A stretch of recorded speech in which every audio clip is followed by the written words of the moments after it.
नाज़रीन अस्सलाम वालेकुम। आज के रोज इमरान खान को अदालत से बहुत बड़ी फतह नसीब हुई और दो इंतहाई अहम केसेस में इमरान खान साहब को बाइज्जत तौर पर बरी कर दिया गया। इसके साथ ही इमरान खान के वकला ने इमरान खान की ईद से पहले पहले रिहाई की खुशखबरी जो है वो भी सुना दी है। नाज़रीन इस हवाले से कुछ अहम तरीन तफसीलात हैं आपके साथ शेयर करेंगे।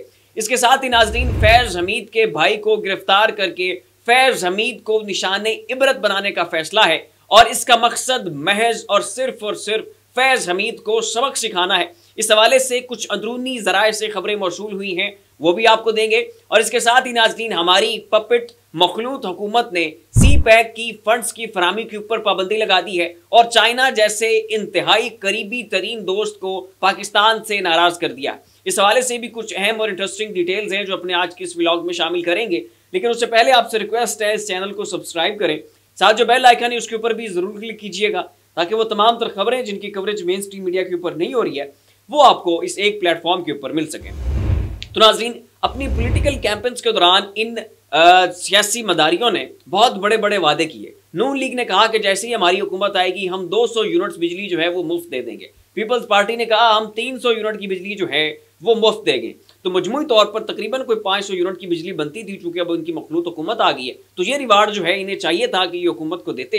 तो पहला तोहफा जो है इन्होंने आवाम को दे दिया है और बिजली की फी यूनिट कीमत में 5 रुपए का इजाफा कर दिया। एक माह के लिए बिजली 5 रुपए फी यूनिट महंगी होने का इम्कान है। सेंट्रल पावर परचेजिंग एजेंसी ने बिजली महंगी करने की दरखास्त नेपरा में जमा करा दी। इजाफा फरवरी के फ्यूल एडजस्टमेंट की मद में मांगा गया है। नेपरा 28 मार्च को CPPA की दरखास्त की समाअत करेगी।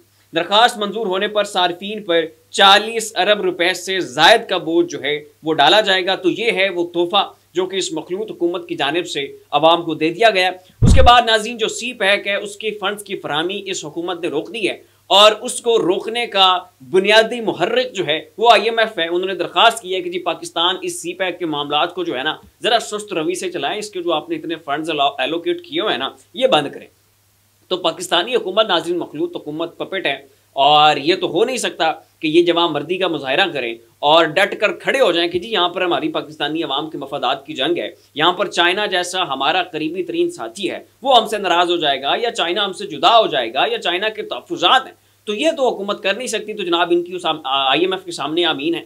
इन्होंने IMF के सामने जो है वो रोना भी है, पीटना भी है, लेटना भी है, हाथ भी जोड़ने। तो इन्होंने जनाब जो सी पैक की फंड्स की फराहमी है वो बंद कर दी है। और नाज़रीन ये भी मैं आपको बता दूं इस वक्त जो है वो PDM सीजन 2 चल रहा है। जब PDM सीजन 1 आया था तो उस वक्त इन्होंने आते साथ ही जो सी पैक की अथॉरिटी है उसको ख़त्म कर दिया था और अब दूसरा तोहफा जो इन्होंने पाकिस्तानी अवाम को दिया है वो जनाब इन्होंने सी पैक के लिए फ़ंड्स की जो फराहमी है वो बंद कर दी है। और इसके ऊपर पाकिस्तान के जितने भी सियासी मुबस्सिर हैं, सियासतदान हैं, उन्होंने भरपूर तरीके से एहतजाज रिकॉर्ड करवाया है और इस फैसले को पाकिस्तान की पीठ में खंजर घोंपने के मुतरादिफ करार दिया है। सेनेटर मुशाहिद हुसैन सैयद ने नाज़रीन इस मामले के ऊपर बड़े शदीद किस्म के तहफ़्फ़ुज़ात ज़ाहिर किए हैं। हुकूमत की जानिब से सी पैक के लिए मज़ीद फ़ंड्स मुख्तस न करने की यकीन दहानी के मामले पर नून लीगी सेनेटर मुशाहिद हुसैन सैयद ने सख्त रद्द-ए-अमल का इजहार करते हुए हुकूमत से वजाहत देने का मुतालबा कर दिया है। समाजी राब्ते की वेबसाइट एक्स पर जारी अपने बयान में मुशाहिद हुसैन सैयद ने सी पैक के लिए फंड्स मुख्तस ना करने से मुतल्लिक अंग्रेजी खबर रसां इदारे की रिपोर्ट शेयर की और कहा कि अगर ये सच है तो ये परेशान कुन है।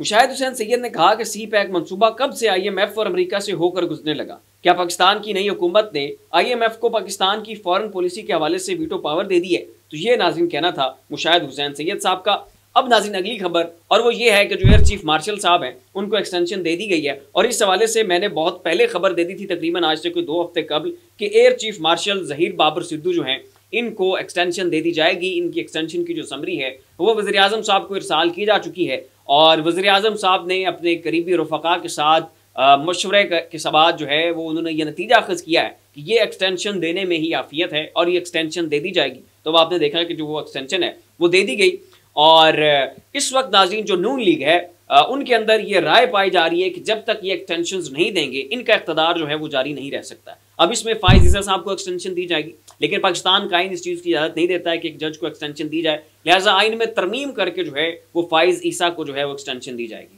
उसके बाद जो आर्मी चीफ साहब हैं उनको भी एक्सटेंशन दी जाएगी और DGISI और उसके साथ साथ जो एयर चीफ मार्शल साहब हैं इनको पहली एक्सटेंशन दे दी गई है। तो नून लीग को नाज़रीन लगता है कि जब तक ये एक्सटेंशन का सिलसिला जारी नहीं रहेगा इनका इक़्तिदार जो है वो सलामत नहीं रह सकता। इसके साथ ही नाज़रीन, निगरान हुकूमत की शाह खर्चियों के हवाले से एक सरकारी रिपोर्ट मंजर-ए-आम के ऊपर आई है और उसमें बताया गया है कि कैसे निगरान सेटअप ने, निगरान वफाकी वज़रा ने मराआत की मद में, टैक्सेस की मद में और मुख्तलिफ सहूलियात की मद में मुल्क को कितने करोड़ों रुपए का जो है वो नुकसान पहुंचाया है। निगरान वफाकी वज़रा के सिर्फ दौरे, तनख्वाहों, अलाउंसेस, हाउस रेंट वगैरह का बिल 20 करोड़ रुपए से ज्यादा का बना। साबिक निगरान वफाकी वज़रा ने रवां माली साल के 8 माह में 11 करोड़ 9,87,000 तनख्वाहों और अलाउंसेस की मद में वसूल किए। बैरून मुल्क सरकारी ममालिक के दौरों पर 4 करोड़ 59,79,000 अखराजात आए। ट्रैवलिंग अलाउंस की मद में 1 करोड़ 96,30,000, बैरून ममालिक डेली अलाउंस की मद में 84 लाख रुपए वसूल किए। हाउस रेंट की मद में 44,44,000, यूटिलिटी अलाउंस की मद में 21,86,000 और कम्युनिकेशन अलाउंस की मद में 8 लाख रुपए जो है वो ये वसूल किए।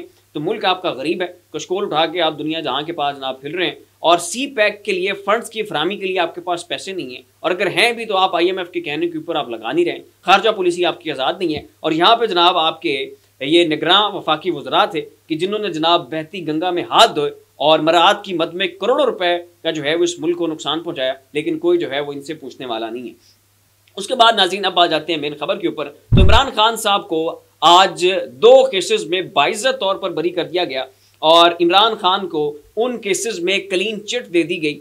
और इसके साथ ही नाज़रीन, इमरान खान साहब के जो वकला हैं उन्होंने ये खुशखबरी भी सुनाई है कि आइंदा आने वाले दिनों में इमरान खान साहब को रिहा कर दिया जाएगा। साइफर केस, तोशाखाना केस, इद्दत निकाह केस, ये तीनों केसेस इंतहाई बोगस हैं और इनको बड़ी अदालत में चैलेंज किया जा चुका है, जिनकी कार्रवाई इस वक्त नाज़रीन जारी है। उसकी समातों के हवाले से भी कुछ अहम तरीन तफसीलात है, मैं अपने नेक्स्ट व्लॉग में शामिल करूंगा। इस व्लॉग में उसके ऊपर बात की तो मामला बहुत लंबा हो जाएगा, तो कट इट शॉर्ट नाज़रीन, इस वक्त इमरान खान के जो केसेस हैं ये बहुत जल्द उड़ने वाले हैं और इमरान खान के वकला के बकौल इमरान खान साहब ईद से पहले पहले जो है वो घर पहुंच जाएंगे।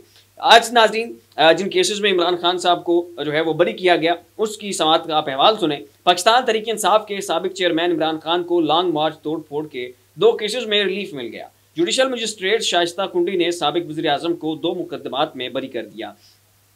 नईम पचौता ने दलाइल देते हुए कहा कि बानी PTI पर तमाम मुकदमात में सिर्फ इमा का किरदार है। एक दिन में मुतअद्दिद मुकदमात दर्ज हुए, बानी PTI का एक तरह का किरदार रखा। दफ़ा 144 के नफाज का नोटिफिकेशन जारी नहीं किया गया, ना बताया गया। जज शाइस्ता कुंडी ने सवाल किया कि क्या इससे पहले भी बानी PTI मुकदमात में बरी हो चुके हैं, जिस पर वकील नईम पचौता ने अदालत को बताया कि इससे कभी भी बानी PTI मुतअद्दिद मुकदमात से बरी हो चुके हैं। बाद अदालत ने इमरान खान के वकला के दलाइल मुकम्मल होने के बाद उनकी बरियत की दरखास्त पर फैसला महफूज कर लिया, जो कि कुछ देर बाद सुनाकर इमरान खान साहब को जो है वो बरी कर दिया गया। तो इमरान खान साहब के केसेस के हवाले से नाज़रीन अच्छी खबरों के आने का जो सिलसिला है वो जारी और सारी है। अब आ जाते हैं नाज़रीन फैज़ हमीद साहब वाले मामले के ऊपर। तो फैज़ हमीद साहब ने चूंकि इमरान खान साहब के दौर में हक का साथ दिया था, सच का साथ दिया था, प्रेशर लेने से इनकार कर दिया और वो फैसले लिए, वैसे मामलात को चलाया कि जिसमें उन्हें इस पाकिस्तान की बेहतरी जो है वो नजर आई। और इस कोशिश में, इस सारी मेहनत में बहुत से लोगों को जो है वो उन्होंने दुश्मन बना लिया था और वो दुश्मन जो है अब इस वक्त इक़्तिदार में आ चुके हैं। वो नून लीग है, वो पीपल्स पार्टी है और इनका वो पूरा मखलूत सेटअप है, इनका 16 का टोला है जो कि इस वक्त पूरे मुल्क के ऊपर जो है वो मुसल्लत हो चुके हैं। तो ये अब कैसे ना साबित करें कि इनका इक़्तिदार है, ये तो जाहिर है वो दिखाएंगे कि हुकूमत उनकी आ चुकी है और जो इनके दुश्मन थे, जिन्होंने इनको नुकसान पहुंचाया, जिन्होंने इनको ज़ख्म पहुंचाया और इमरान खान साहब को जो है वो पॉलिटिकली बेनिफिट देने की कोशिश की, अब उनको जो है इन्होंने निशान इबरत बनाने का फैसला कर लिया है। तो फैज़ हमीद के भाई जो है नाज़रीन नजफ हमीद, उनको गुज़श्ता रोज़ गिरफ्तार किया गया था और उसके बाद गिरफ्तारी के बाद जिस तेज़ रफ्तारी से, जिस बर्क रफ्तारी से उनका जो केस चलाया गया वो नाज़रीन एक अपनी मिसाल आप है और उस केस की रफ्तार को देखते हुए सारा मामला जो है वो क्लियर हो जाता है। 14 तबक रोशन हो जाते हैं कि इस केस को बनाने का बुनियादी तौर पर हदफ और मकसद क्या, और मकसद नाज़रीन एक ही है और वो ये कि फैज़ हमीद को निशाना बनाना है, फैज़ हमीद की दुखती रगों के ऊपर हाथ रखने हैं और फैज़ हमीद को एहसास दिलाना है कि अब जनाब हम इक़्तिदार में आ चुके हैं और अब हमारी बारी है। जिस्मानी रिमांड ना मांगने पर रावलपिंडी के जुडिशल मजिस्ट्रेट ने नजफ हमीद को जुडिशल करके 1 अप्रैल तक अडयाला जेल भेज दिया। नजफ हमीद की दरखास्त जमानत पर 20 मार्च के लिए नोटिस जारी। तेज तरीन कार्रवाई की आला तरीन मिसाल, जनरल फैज़ हमीद के भाई साबिक नायब तहसीलदार नजफ हमीद दोपहर 1:45 बजे गिरफ्तार हुए। 11 मिनट बाद फरार की खबर आई, फिर 3:30 बजे गिरफ्तारी की तस्दीक हुई। 5 बजे तक तफ्तीश मुकम्मल हुई। सेंट्रल सिविल जज की अदालत में पेशी हुई और जुडिशल रिमांड दरखास्त जमानत 20 मार्च के लिए मुकर्रर। तो नाज़रीन, जिस बर्क रफ्तारी से उनका ये केस चलाया गया और फौरी तौर पे उन्हें पकड़ के जो है वो जुडिशल कर दिया गया, उससे साफ जाहिर है कि मामलात ऑलरेडी प्री प्लान्ड है और मकसद जो है वो यहाँ पर सिर्फ और सिर्फ जनरल फैज़ हमीद से जो है ना उनको तिगनी का नाच नचवाना है और मकसद सिर्फ और सिर्फ उनको तकलीफ देना है, इज़ा देना है और एक फ्रस्ट्रेशन का शिकार करना है। और चूंकि ये फ़ायज़ हमीद के ऊपर डायरेक्ट हमले कर नहीं सकते, तो इस मकसद के लिए जो है उनके भाई का इंतखाब किया गया। तो फिलहाल के लिए आज इतना ही। तमाम तर मामला के ऊपर अपनी राय का इज़हार नीचे कमेंट बॉक्स में ज़रूर कीजिएगा। इसी के साथ अपने मेज़बान को इजाज़त दीजिए। अपना ख्याल रखिएगा। अल्लाह हाफ़िज़।